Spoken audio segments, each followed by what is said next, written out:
à remercier et à féliciter le professeur Benazzouz pour cette excellente présentation. Effectivement, on a appris beaucoup de choses. Alors, il m'est imparti de traiter un petit peu la gestion de l'anxiété et du stress en période de confinement durant cette période de, de pandémie. Et bien sûr, comme vous le savez tous, nous vivons une période exceptionnelle, inédite. C'est une épreuve que beaucoup de nos générations n'ont pas vécue. C'est un bouleversement dans notre vie et qui a rompu avec plusieurs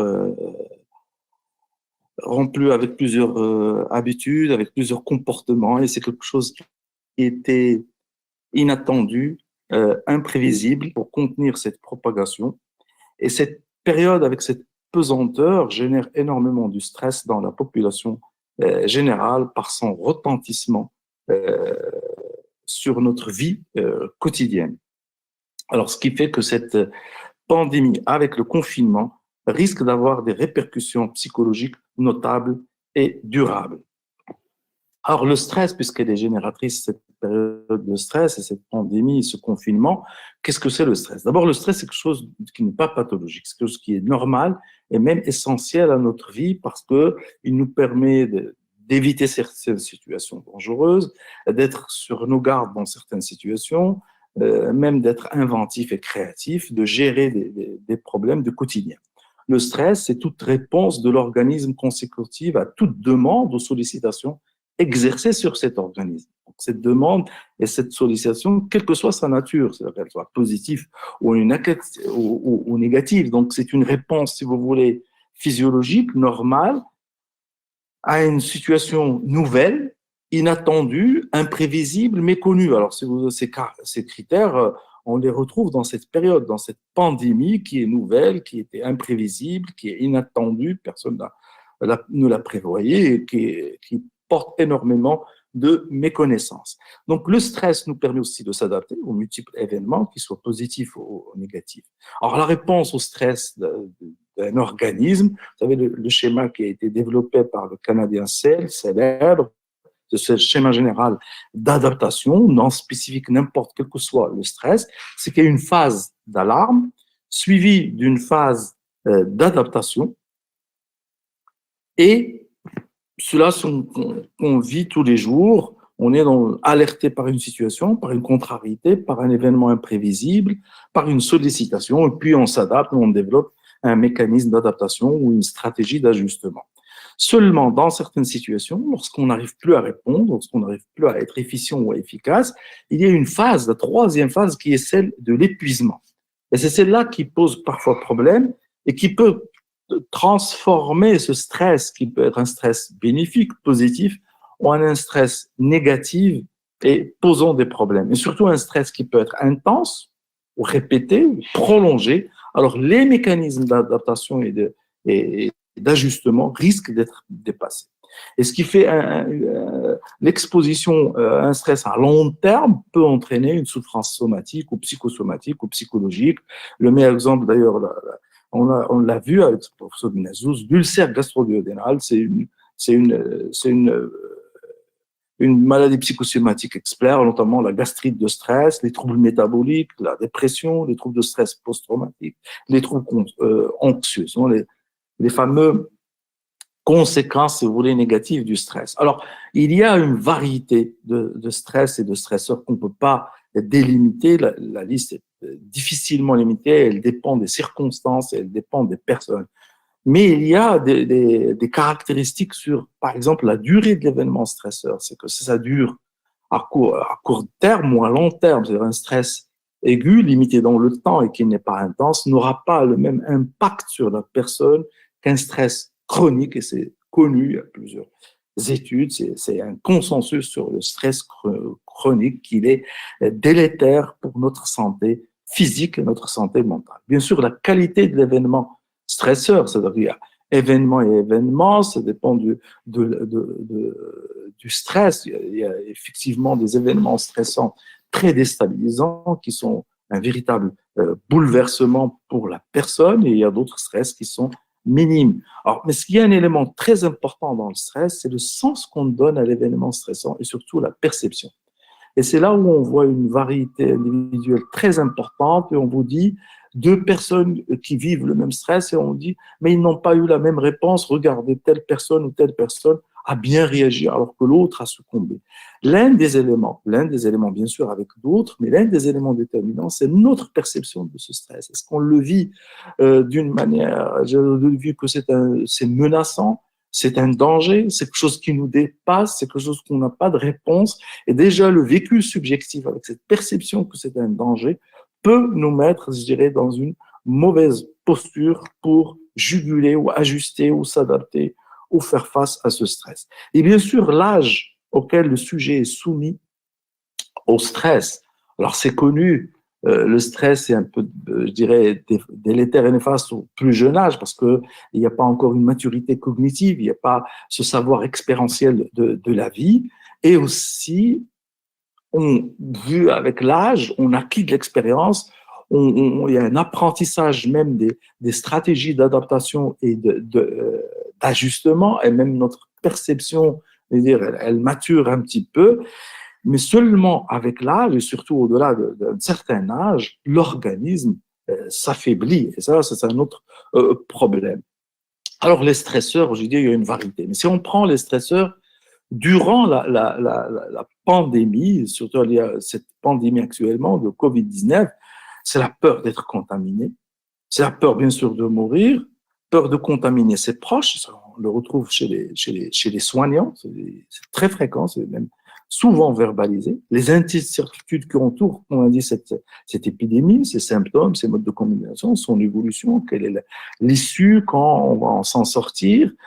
Les stresseurs liés au confinement lui-même, c'est les sentiments de solitude aussi, tension intrafamiliale, et là, il y a maintenant des publications, il y a même un papier chinois qui dit qu'ils ont constaté même une violence intrafamiliale, une violence conjugale qui a augmenté de façon importante en Chine, difficulté à travailler, l'ennui, et surtout la perte des routines et de repères. C'est que ce confinement installé en l'espace de quelques jours, la décision a été prise, ça fait que ça a bousculé un petit peu notre routine et nos repères, nos codes et nos normes de vie. Chacun a ses habitudes, chacun s'adapte, chacun a un rythme, ce qui fait qu'il est pour lui efficient et efficace. Donc, ce changement en lui-même, avec ce qu'il porte comme incertitude, comme doute, comme peur par rapport à cette pandémie, fait que ce confinement constitue un stress. La durée de confinement, alors il y a des papiers actuellement, il n'y a pas un grand recul, mais il y a certaines publications sur la première épidémie, d'ailleurs en Chine en 2003, le SRAS-1, et la MERS en 2012, je crois, dans les pays du Moyen-Orient, une durée supérieure à 10 jours exposerait à un impact psychologique du confinement. Une longue durée, d'ailleurs, renforce les inquiétudes et les craintes, notamment des pertes de revenus. Alors, confinement et ramadan, là, on vit un ramadan particulier. On sait tous que ramadan a ses coutumes. Chaque famille, chaque personne a ses coutumes, ses habitudes et ses rituels durant ramadan. Ramadan, c'est fait c'est des fois en famille, c'est la sortie après pour Taraweh, c'est la sortie rencontrer des amis, c'est le café, c'est énormément d'activités qui apportent aussi sa dose de sérénité pour les personnes. Alors, ce ramadan avec confinement, il en ajoute aux privations, si vous voulez, et ce qui fait qu'il peut constituer pour certaines personnes un stress. Alors, un stress, on a dit, on développe de façon automatique des mécanismes d'adaptation ou de coping. Alors, qu'est-ce que c'est le coping ou cette stratégie d'ajustement? C'est l'ensemble des efforts qu'on fait, efforts cognitifs, émotionnels, comportements, qui sont constamment changeants, mais qui sont déployés pour gérer les exigences internes et ou externes perçues comme consommant ou excédant nos ressources. Donc, c'est ce qu'on développe lorsqu'on est devant une situation, mais qu'elle nous demande, qu'elle nous sollicite.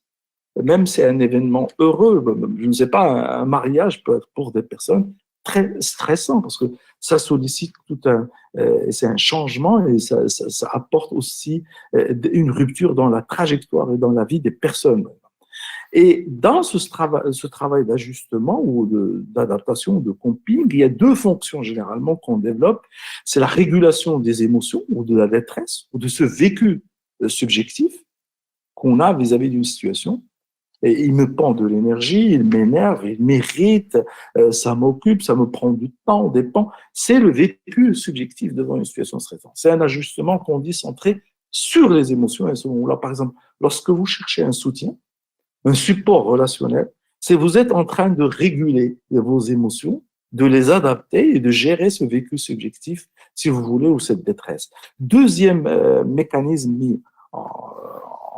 mis aussi sur scène, c'est la résolution du problème qui est source du stress.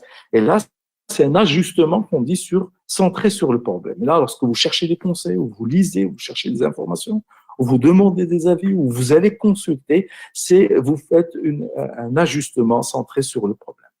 Bien sûr, il y a des facteurs de variabilité individuelle des effets du stress. On ne réagit pas tous vis-à-vis du stress. On voit, on ne réagit pas tous vis-à-vis du confinement, vis-à-vis de cette pandémie. Alors, il y a un élément important, déterminant, mais qui n'est pas le seul. C'est la personnalité, c'est cette singularité qu'on a tous, cette homéostasie psychique qu'on a tous et qui fait qu'on diffère d'une personne à une autre. Alors, une personne, je ne sais pas, qui a un problème de gestion de colère, quelqu'un qui est une hypersensibilité émotionnelle, qui est porté sur la rigidité ou le contrôle des émotions et des comportements et le contrôle de tout, vont peut-être avoir des difficultés d'adaptation et d'ajustement vis-à-vis du stress, ou même ça va solliciter de leur part beaucoup d'énergie, notamment psychique, et qui peut, à la longue, être délétère pour leur psychisme.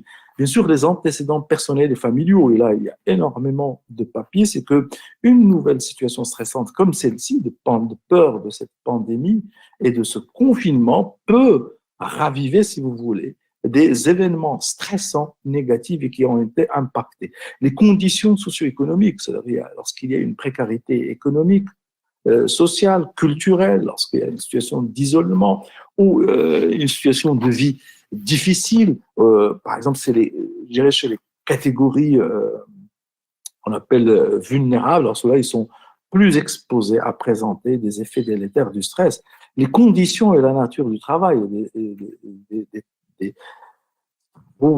la pénibilité est très élevée. Ils sont connus pour être épuisants, pour entraîner de ce qu'on appelle le burn-out et par conséquent exposent à des effets aussi délétères du stress. Il y a une notion importante dont je voudrais vous parler, parce qu'on parle du stress, c'est une notion qui est celle de la résilience. C'est-à-dire qu'on a des personnes qui passent par des moments et des événements stressants très importants, très dramatiques, et ils arrivent à rebondir. Alors c'est quoi cette résilience? C'est qu'ils ont cette capacité, je peux dire, à métaboliser, à digérer cette contrariété ou cette adversité de la vie et à aller de l'avant. C'est un ensemble de processus psychologiques, psychosociaux, mobilisés par un individu traversant des épreuves difficiles, lui permettant de rebondir face à l'adversité et continuer à se développer malgré les traumatismes subis. Et pour avoir il y a des facteurs qui permettent de développer, de nourrir et d'entretenir cette résilience et qui permet une adaptation, je dirais, efficace et efficiente durant le stress. C'est lorsqu'on a une bonne qualité de relation avec les autres, l'estime de soi et la confiance en soi, et surtout lorsqu'on a des expériences efficaces auparavant de pouvoir et de contrôle sur l'environnement. Cette auto-efficacité permet aux gens de faire face à des situations de stressantes dans de meilleures conditions. Parce qu'il y a on appelle une justice sociale, c'est le sentiment d'être équitablement par autrui. On appelle nous, lorsqu'il y a peut-être qu'on dit bon, ça, ce sentiment expose aussi à des effets délétères du stress, la précarité, c'est-à-dire l'absence de précarité, lorsqu'on n'est pas en carence, lorsqu'on a des ressources suffisantes, matérielles, culturelles, tout ce qu'on veut. Là, une cohésion sociale. Alors, la cohésion sociale, on veut dire par un sentiment d'appartenance, des attaches familiaux, des amis, un milieu enrichissant, appartenant à une communauté avec une adhésion culturelle, et la personne s'identifie à sa communauté, s'identifie à son l'identité culturelle de cette communauté. Alors, quelle stratégie de coping on peut développer pour faire face dans cette situation de pandémie? Alors, c'est un truc que vous trouverez, qui ont été publiés dernièrement par beaucoup de sociétés savantes et par l'OMS, pardon, c'est maintenir des liens sociaux pour limiter les effets de l'isolement, proches et amis, téléphone, messages, email, tout ce que vous voulez. N'hésitez pas à parler de vos inquiétudes et de vos préoccupations avec vos proches et vos amis, vos collègues, c'est-à-dire les verbaliser. Et surtout, éviter l'usage de substances toxiques et pratiquer des stratégies d'apaisement. Ce qui apaise la personne. Il n'y a pas une recette pour chaque personne. La palette est large. Ça peut être de la relaxation. Vous allez sur YouTube, un programme de relaxation ensuite, de la méditation, du yoga, du sport, du dessin, du coloriage. Et une palette est large, mais ce qui vous apaise, vous, la lecture, par exemple. Et surtout, ce qu'on préconise actuellement, c'est que vous commencez à penser à des projets après le confinement. Le confinement, ça peut être positif si on lui donne un sens. On ne va pas le vivre comme une contrainte, comme une privation. Si on lui donne un sens, sur le sens de sacrifice, d'abnégation, lorsque je me confine, lorsque je pratique ces barrières protectrices préconisées par les autorités de santé, je me protège, je protège mes proches, je protège la population, je protège mes semblables, et j'ai un comportement civique. Donc, je donne un sens à ces privations qui accompagnent, si vous voulez, les contraintes. Et la même chose, donc, que ces contraintes ou ces privations qu'on a dit qui sont accentuées Ramadan et confinement, lorsqu'on leur donne ce sens, et d'ailleurs, Ramadan est fait dans cette privation est un exercice pour soi, c'est le but du Ramadan. Donc, si on donne à ce sens, à ce confinement, on peut l'affronter mieux. Et bien sûr, le sommeil est très important, ça a été bien dit précédemment par le professeur Benezzouz, les heures fixes de lever et de coucher, ça veut dire qu'il faut respecter votre horloge biologique, respecter la durée dont vous en avez besoin, si vous en avez besoin 6 heures, 7 heures, 8 heures ou 9 heures, ça dépend, c'est presque déterminé génétiquement, votre horloge biologique et votre background biologique, donc il faut le respecter, éviter, on dit, il faut les siestes, notamment les siestes long, pas d'excitant après 16 heures, mais là, Ramadan, c'est-à-dire pas d'excitant le soir. Si difficulté d'endormissement ou réveil nocturne, ne restez pas au lit, changez de pièce et faire une activité relaxante. C'est les dernières recommandations d'un groupe d'experts qui vient d'être publié, experts dans le sommeil, qui vient d'être publié en début de 2022, et justement en cette période liée au Covid-19. Alors, quelles seraient les complications possibles de ce confinement, de cette peur de cette pandémie? Alors, la pandémie en elle-même a menacé la santé physique et la vie des gens. Elle a également déclenché pas mal de problèmes psychologiques. Maintenant, il y a énormément de publications qui commencent à tomber, des papiers à tomber, on va en voir certains. Donc, ce qu'on voit, c'est le risque d'évolution vers des troubles anxieux, dépression, et surtout les états de stress péritraumatiques, parce qu'on est encore en événement, on parle pas encore de post-traumatique. Alors, trouble anxieux généralisé et Covid-19, c'est-à-dire l'anxiété chronique. Alors, par exemple, en Chine, ils ont les premiers qui commencent à publier, ils ont un recul parce qu'ils ont eu la première épidémie en 2003 et surtout cette pandémie qui a démarré en décembre chez eux. La prévalence en Chine, par exemple, est de 34%, c'est quand même très élevé, dans un papier qui a été publié en février 2020. Le taux est plus élevé chez les personnes âgées et les moins de 35 ans. Les jeunes, on a dit, où il n'y a pas encore cette maturité cognitive, où il n'y a pas encore ce savoir expérientiel acquis par, je dirais, les événements de vie, et les âgés qui sont fragilisés par leur état et fragilisés par le fait qu'on n'arrête pas de dire que le taux, le pourcentage de morts est très élevé chez le sujet âgé. Et il y a une étude actuellement européenne, anglaise, la détresse psychologique dans le contexte de pandémie du Covid-19, qui vient aussi d'être publiée juste en avril 2020, c'est qu'ils ont trouvé un taux de 21,63% quand même qui présente de l'anxiété. Donc, et dans cette étude, l'anxiété a été plus importante chez les personnes qui consacrent plus de temps à la pandémie, c'est-à-dire qui passent plus de temps dans les réseaux sociaux et sur les moyens, les masses médias à suivre l'actualité sur cette pandémie. Et là, il y a un curseur de 3 heures plus. Ce sont des gens qui sont exposés à présenter de l'anxiété. Donc, c'est une recommandation que vous allez trouver au niveau des papiers, au niveau de l'OMS, les recommandations de l'OMS, que énormément de sociétés savantes qui préconisent que vous passez le moins de temps et sur des réseaux et des sources d'informations fiables et crédibles, 1 à 2 fois par jour pour s'informer où on est et qu'est-ce qu'il y a comme nouveauté, et puis passer à autre chose.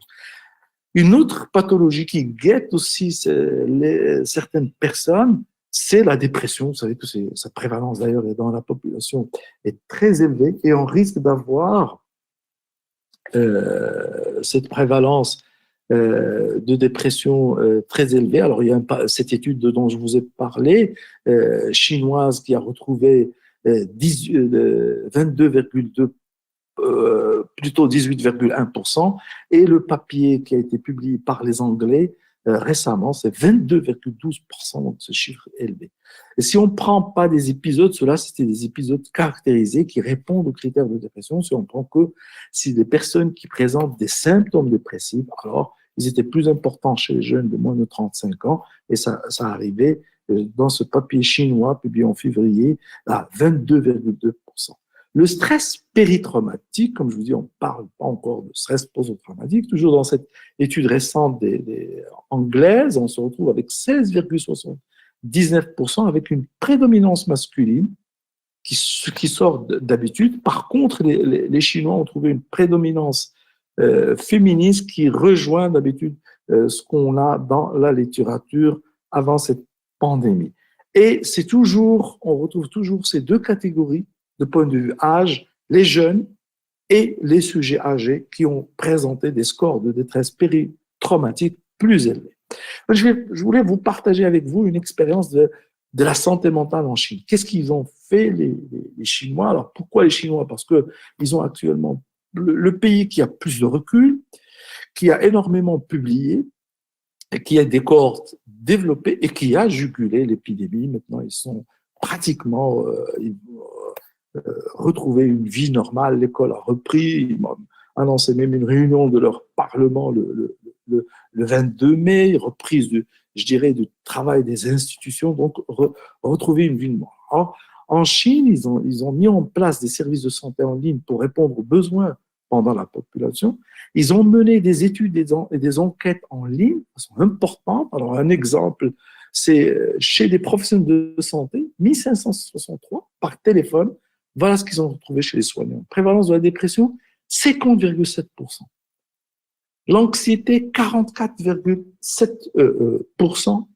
Les problèmes d'insomnie, 36,1%.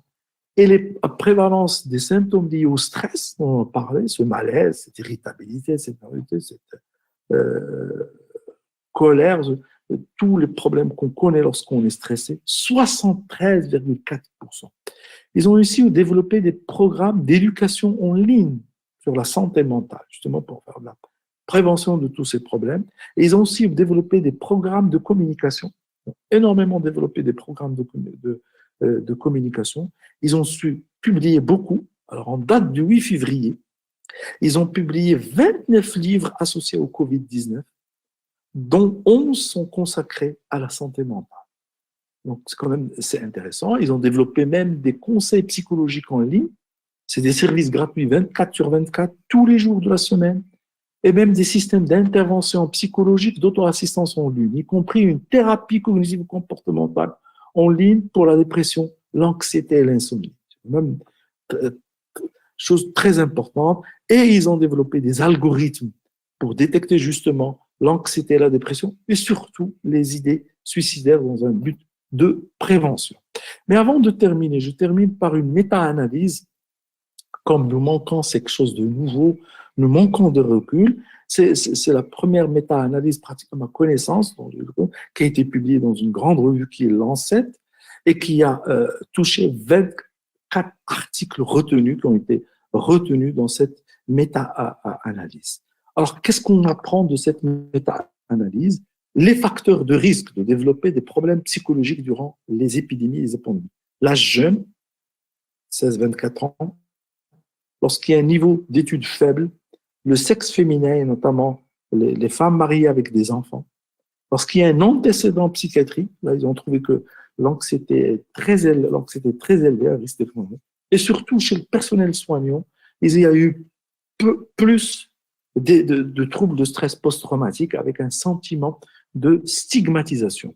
Les stresseurs durant les épidémies dans ces études, durant le confinement, lorsque la durée était plus longue, lorsqu'il y a une peur de la contamination, les frustrations et les ennuis, les précarités économiques, les situations de précarité, de pauvreté pour des choses comme ça, et lorsqu'il y a des informations inadéquates, lorsque on y va dans les réseaux sociaux avec ces fake news, et on a énormément malheureusement, c'est toujours ce conseil d'aller vers des sites fiables et valides, surtout des sites d'autorité de santé, notamment celui de l'OMS. Après le confinement, l'agent stresseur important, c'était le problème économique financier parce que durant le confinement, plusieurs, je dirais, personnes ont perdu leurs revenus, ont perdu leurs gains, et ce qui fait que ça a retenti sur eux et ça a constitué un stress et aussi la stigmatisation. Or, dans cette publication, il y a 5 études qui étaient intéressantes parce que là, ils ont mis 2 groupes. 5 études où ils ont comparé des groupes. Et ça, ce qui est intéressant, des groupes qui étaient en quarantaine, des patients qui étaient en quarantaine et des patients qui n'étaient pas en quarantaine. Alors, j'attire votre attention, cette étude a touché des publications depuis pratiquement 2006, 2007, 2008, parce qu'ils ont pris les papiers qui ont été publiés sur la première épidémie, celle de STRAS 1 en Chine en 2003, et certains papiers qui ont concerné le MERS de cette épidémie qui a touché les pays du Moyen-Orient en 2012, j'espère, et je pense un papier ou 2 qui ont concerné aussi l'histoire d'Ebola, cette épidémie en Afrique. Et ce qui fait cette comparaison intéressante, ce qui a montré cette comparaison, ces études, c'est que le confinement est un facteur prédicteur de perturbations anxieuses, notamment l'état de stress aigu. Donc, le confinement, mal géré ou on est mal adapté, peut être délétère pour notre santé psychique.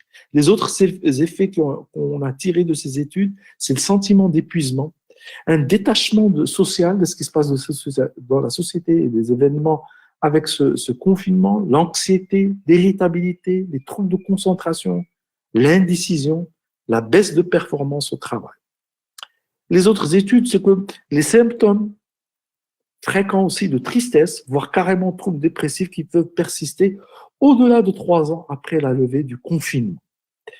On a noté ici une dysrégulation émotionnelle et un trouble du sommeil qui est sorti de manière importante et qui est signalé dans beaucoup de papiers, c'est l'insomnie avec ces confinements. Chez les personnes contacts, c'est-à-dire les familles des gens atteints, on a retrouvé plus d'anxiété, et notamment le trouble d'anxiété généralisée, de peur bien sûr, de tristesse et parfois même de culpabilité. Et cette méta-analyse a terminé par des recommandations aux autorités de santé pour développer des politiques de santé en cas de pandémie pour prévenir ces effets délétères sur le psychisme de la population. Il faut essayer de raccourcir le confinement, si c'est possible, bien sûr. Informer la population de façon maximum. Proposer ou offrir une aide financière. Là, on voit ce que ça a été fait dans notre pays avec ce phénomène de solidarité et cette caisse de solidarité. C'est très important même pour la santé mentale de notre population. Réduire l'ennui et améliorer la communication, et on a vu ce qu'ont fait d'ailleurs les Chinois. L'attention particulière, et là aussi c'est une recommandation aux personnels soignants qui sont, je dirais, au front. Le bénévolat, on a constaté que le bénévolat est mieux que l'obligation, et la prise en charge au cours du confinement est très importante, mais surtout, attention au long terme, parce que ils ont retrouvé, des papiers ont signalé des effets délétères après le confinement, des mois, voire des années après.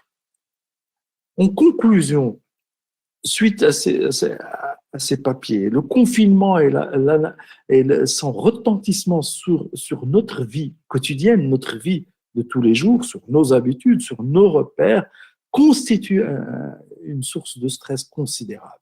Et ce qui fait nous demande de mobiliser tous nos mécanismes d'adaptation et d'ajustement.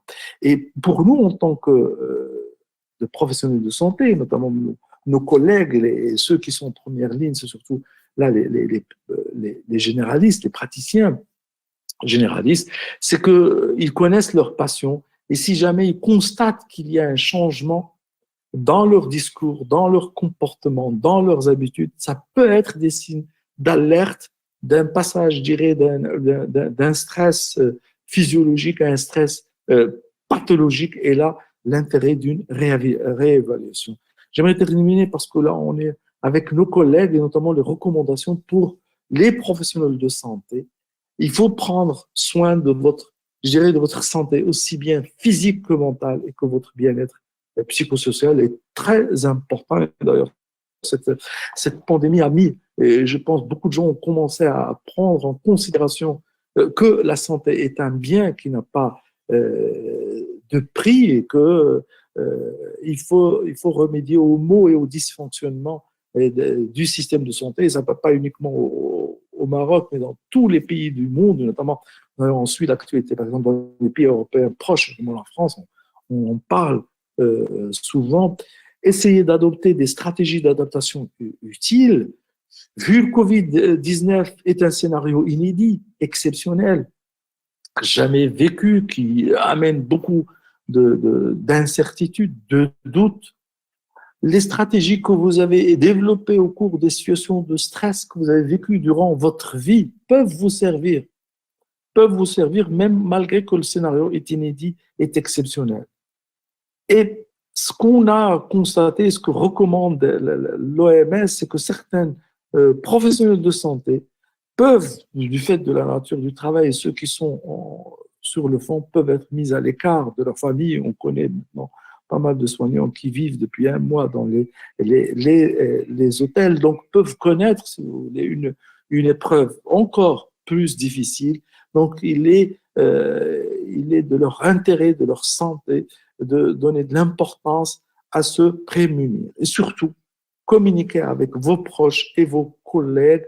Et je vous remercie de votre attention.